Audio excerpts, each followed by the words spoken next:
The film opens in a remote, empty field where two men, Ralph and his partner, are burying someone alive. Ralph's partner clearly feels bad for the victim, but Ralph does not care at all as long as they get paid. Then out of nowhere, Ralph suddenly feels a sharp pain in his hand, like he has just been stung by a bee. The story then shifts to a 72-year-old woman named Ann Hunter, who is at the hospital for a checkup with her granddaughter Emma. Emma affectionately calls her G, short for Granny. The doctor is concerned because Ann has lost a noticeable amount of weight, but Ann brushes it off and stays completely relaxed about it. After that, they head home with Ann driving.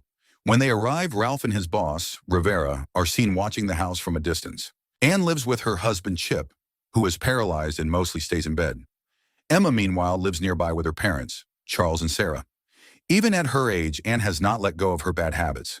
She still smokes, drinks beer, leaves the house a mess, and has no problem speaking harshly. But despite all that, she is far from helpless. She handles everything herself, from changing light bulbs to taking care of the house. That night, Ann is suddenly awakened by the sound of intruders inside her home. It turns out to be Rivera and his men. Rivera claims that by court order, Ann and Chip have been declared unable to care for themselves, and he has been assigned as their legal guardian. With no idea what is really going on, Ann has no choice but to go along with them, and the two of them are immediately taken to a nursing home. From that moment on, her life is no longer her own. This is the G. At the same time, Emma is getting ready to leave for a sewing community gathering she created for elderly people, and Ann is one of the members. Before she goes, Charles asks about his father, Chip, and the conversation also brings up Ann, who is actually Charles's stepmother.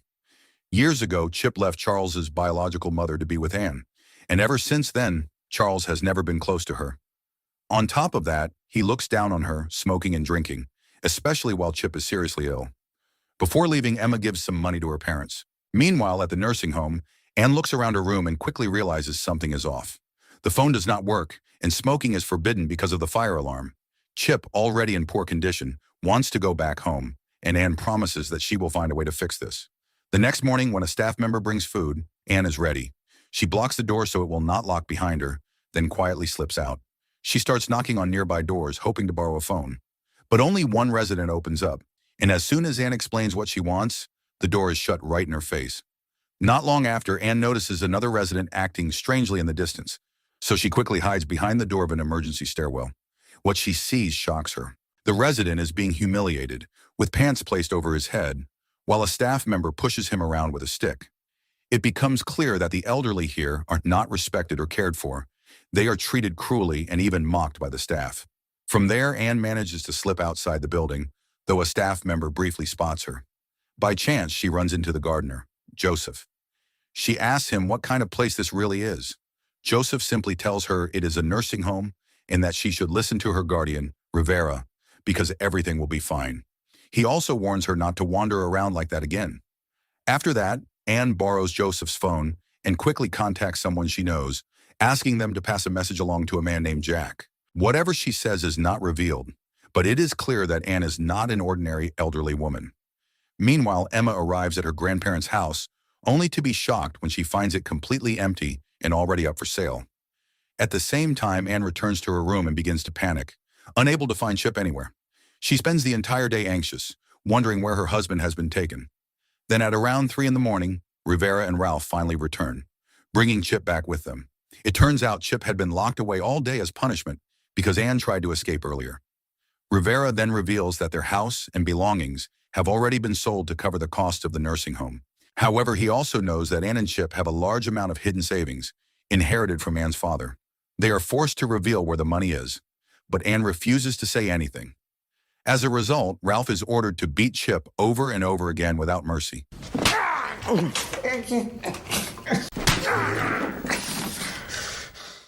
The brutality pushes Ann to her limit, filling her with rage as she watches her helpless husband suffer. Since she still refuses to talk, Rivera eventually leaves them for the time being. Ann is left devastated, staring at Chip in his broken state. At the same time, Emma has been gathering information about Rivera's operation.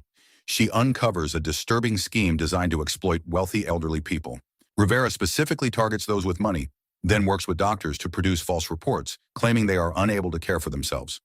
Once he has those documents, He goes to court with his lawyer to have himself appointed as their legal guardian. From that point on, he gains full control over their lives, all without their knowledge. This is how Rivera makes his money. He sends elderly people into nursing homes that feel more like prisons, then sells off all their assets under the excuse of medical expenses. In reality, the money goes straight into his own pocket. Meanwhile, Emma has been searching through multiple nursing homes, trying to find Anne and Chip, but with no luck. At the fourth facility, she becomes certain her grandmother is there after recognizing a staff member she had previously seen at the hospital during Anne's checkup. There, Emma meets a gardener named Matt. She tells him everything about Rivera's cruel operation and explains that she is trying to find her grandparents. Matt sympathizes with her situation, and Emma asks for his help to get inside the nursing home. Back inside, Anne carefully tends to Chip's injuries, doing everything she can to take care of him. Still consumed with anger toward Rivera, she vents her frustration by stabbing a knife into the door repeatedly. But despite her efforts, Chip does not survive the abuse he endured. A funeral is held at the nursing home, attended by Charles, Sarah, and Emma. During the service, Charles immediately blames Anne for Chip's death, accusing her of being the cause, and even calling her a drunk. He believes what the staff told him, that Anne was incapable of properly caring for his father, which supposedly led to his worsening condition. Anne refuses to respond to his accusations. Instead, she makes it clear that Chip had been ashamed of Charles, who had neglected him all this time. On the other side, now that Emma knows where Anne is, she begins visiting her regularly. But when Anne is alone in her room, she can no longer hold it in. She breaks down in tears, overwhelmed by the tragic loss of her husband. The next day, Anne steps outside to meet Jack, who is supposed to come see her. But instead, a man named Mover arrives and informs her that Jack has recently passed away. He offers his condolences for Chip's death and says he will check on Anne's house later that night. As for Anne, she decides to remain in the nursing home until she gets her revenge. That same night, Anne secretly watches Rivera as he brings in new elderly victims. She quietly follows him upstairs and into a room. What she finds inside shocks her. A woman is lying there, helpless, with visible injuries on her arms. It is unclear what has been done to her, but the situation is clearly disturbing. At the same time, Mover enters Anne's house while Ralph watches him from across the street. As Mover leaves, he quickly realizes he is being followed. Instead of running, he heads toward a quiet area and then into a parking lot, clearly setting a trap. Just as expected, Ralph follows him in.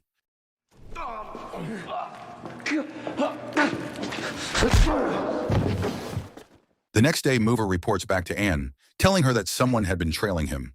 He hands over Ralph's phone, suggesting it might contain useful information, and lets her know he is ready to help whenever she needs it.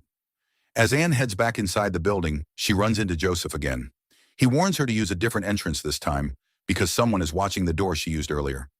He also reminds her to be careful, knowing how dangerous Rivera and his men can be. When Anne returns to her room, she finds Emma already there, having been helped inside by Matt. Emma reveals everything she has uncovered about Rivera's operation, including the involvement of corrupt officials and even the doctor who examined Anne. That same doctor was the one who declared Anne incapable of taking care of herself, and also misled Charles into believing that Chip's death was caused by Anne's negligence and bad habits. Emma promises to get her grandmother out of there, and even hopes to reclaim her house. But Anne stops her, insisting that Emma should not get involved any further for her own safety. Anne makes it clear that she intends to handle this herself. Since Matt helped her get inside, Emma keeps her promise and goes out with him afterward. He takes her to a building where they spend some time together, and during their conversation, Emma shares how she has been giving most of her earnings to Anne over the years.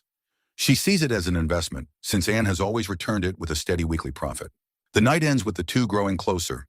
Meanwhile, Anne visits Joseph's room under the pretense of asking for sugar, but she notices several rifles in his collection. This leads her to open up about her past, revealing that her family once had many enemies. She had even been kidnapped and tortured for weeks when she was younger. That harsh life shaped her into someone strong and fearless. Joseph then shares a disturbing story of his own. He mentions that a former naval commander who stayed at the facility the previous year suddenly disappeared. According to rumors, he was buried alive by Rivera's group after trying to fight back. It is the same kind of act seen at the very beginning of the film. Even after hearing this, Anne shows no fear. If anything, it strengthens her resolve to avenge her husband. Not long after, Joseph makes a move toward Anne, and after years of living without that kind of connection, she does not turn him away. The next morning, Emma decides to meet a judge she knows, hoping to get her grandmother out of the nursing home and force Rivera to pay for everything he has done, including selling Anne's house. Hearing this plan, Matt lends her a gun for protection. Emma is clearly uncomfortable about the meeting since the judge has a history of mistreating her, but she goes anyway. After meeting him and explaining her intentions, the judge agrees to help, but only on one condition. He wants Emma to return and work for him again. With no better option and desperate to save her grandmother, Emma reluctantly accepts. As she leaves the building, Mover quietly follows her into an alley. Emma notices and immediately pulls out the gun. Mover quickly reveals who he is, a soldier and a close friend of Anne, tasked with protecting Emma. After a tense moment, Emma decides to trust him and walks away. Meanwhile, Rivera throws Ralph out, seeing him as weak and useless after being overpowered and injured by Mover. From that point on, Ralph is no longer someone Rivera can rely on. The following day, Emma boldly goes to confront Rivera herself, carrying the gun Matt gave her. She pressures him with serious threats, making it clear that Anne has powerful connections outside and that his family could be at risk. She even knows where his child goes to school. At the same time, she calls out his corrupt business and the way he exploits vulnerable elderly people for profit. Back at the nursing home, Anne shares a quiet moment with Joseph, but she cannot stop worrying about Emma being dragged into all of this. Over at his office, Rivera begins to panic. Taking Emma's threat seriously, he writes a check for Anne in the amount of $125,000, hoping to settle things. His fear turns out to be justified. Mover shows up and eliminates one of Rivera's men who was waiting outside. But by the time Mover reaches Rivera's office, Rivera has already fled, leaving the check behind. After that, Mover goes to Anne and tells her everything that happened, including how Emma forced Rivera to write the check. Now that Rivera is gone, Mover prepares to go after him, but Anne stops him. She tells him not to chase Rivera because at this point, she wants something different. She wants to leave all of this behind and start a new life. Elsewhere, two masked men arrive at Charles's house.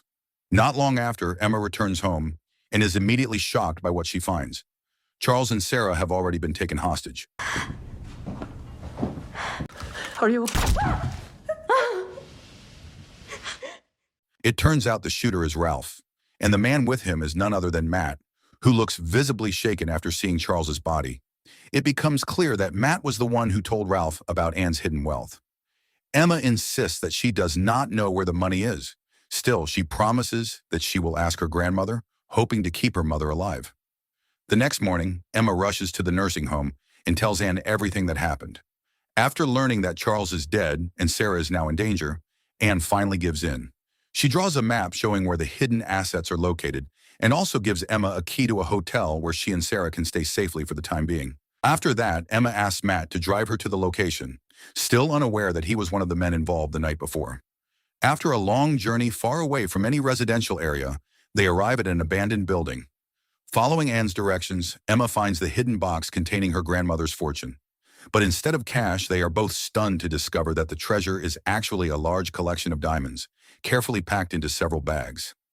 Matt takes one bag and leaves the rest hidden. He plans to use that single bag to secure Sarah's release, while keeping the others for himself and Emma to build a new life together. However, Emma immediately refuses. No matter what, those diamonds belong to her grandmother, and she is not willing to betray her trust. On the other side, Anne says goodbye to Joseph, preparing to leave the nursing home. But Joseph stops her and admits something important. Earlier, Rivera and his men came and forced him to reveal anything he knew about Anne. Out of fear, Joseph told them about her hidden wealth and suggested that Emma might know where it is. Hearing this, Anne is shocked and immediately decides to head to the location. At the same time, Rivera and his group have already arrived there. They capture Emma and Matt, tying them up without hesitation. Rivera reveals that he has been digging into Anne's past and has discovered that her family was once involved in crime, with many enemies. In that moment, Emma finally realizes the truth. The two men who attacked her home the night before were not working for Rivera. They were Matt and Ralph. Without wasting any time, Rivera kills Matt for his betrayal. Emma is left with no choice but to hand over one bag of diamonds in exchange for her freedom. Meanwhile, back at the nursing home, Anne is about to be taken by Ralph and another worker, but she chooses to fight back immediately and brutally. Fuck me. Despite her resistance, she eventually wakes up tied to a chair in a locked room. Not long after, Rivera arrives. Furious that Anne dared to fight back, and knowing that one of his men has already been killed by her ally, he decides to make her suffer by burying her alive. After being injected with a sedative, Anne loses consciousness and drifts into memories of the people closest to her, especially Chip and Emma. Fortunately, Joseph arrives just in time. Using a mixture he prepared, he manages to wake Anne up. He then knocks Rivera unconscious and helps Anne escape. Without hesitation, Anne grabs the gun given to her by Mover and steps outside where Ralph is still on guard. She wastes no time and shoots him. Not just once, but multiple times, making sure he pays for what he did to Chip.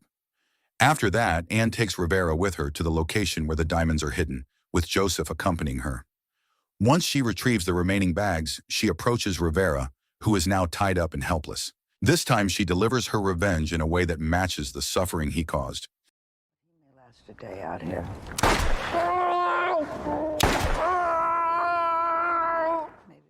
In that condition, he is left to slowly die alone in the middle of nowhere. With everything settled, Anne heads to the hotel to meet Emma. But when she arrives, Emma is alone. Sarah has already been killed. Afterward, Anne sends Joseph away. Despite everything he has done to help, he was the one who revealed her secret, and that nearly cost Emma her life. In the end, Anne and Emma decide to leave it all behind.